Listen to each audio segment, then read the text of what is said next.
அதாவது உண்மையிலே இந்த மதுரை 16 அப்படிங்கிற திரைப்படத்தில் என்னுடைய பிள்ளைய சின்ன வயசுல பார்த்த மாதிரியே இருக்கு. இந்த பையன் பேரும் பாருங்க, விஜய். கடவுள் எல்லா ஆசீர்வாதங்களும் கொடுத்து இந்த படத்தை மிகப்பெரிய வெற்றி படம் ஆக்கணும்னு மனசார வாழ்த்துறேன். அடுத்து சுமையா. உனக்கெல்லாம் யாருமா சுமையான்னு பேர் வச்சது? செமையான்னு வச்சிருக்கலாம்.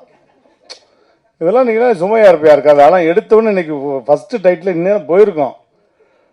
மதுரை 16 திரைப்படத்தின் இசை வெளியீட்டு விழாவில் சென்னை 16 என்று கூறி கலகலப்பாக ஆரம்பித்தார் சுமையா அப்படின்னு நீ தான் நேரம் போயிருக்கோம், எனக்கு தெரியும்.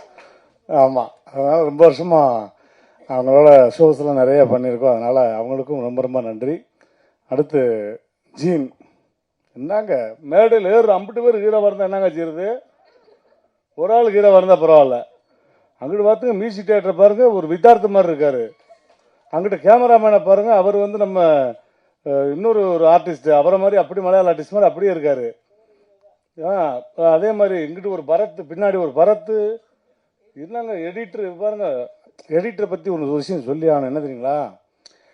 5 கூட்டினா எவ்வளோ வரும் அப்படின்னு ஒரு போலீஸ்காரங்கள்ட்ட கேட்டிங்கன்னு வச்சுங்களேன். 5 கூட்டினா ஒரு 8 வரும் தம்பி, 4 இழுப்பு இழுத்தோம்னா 9 கொண்டாந்துடலாம் அப்படிம்பாங்க.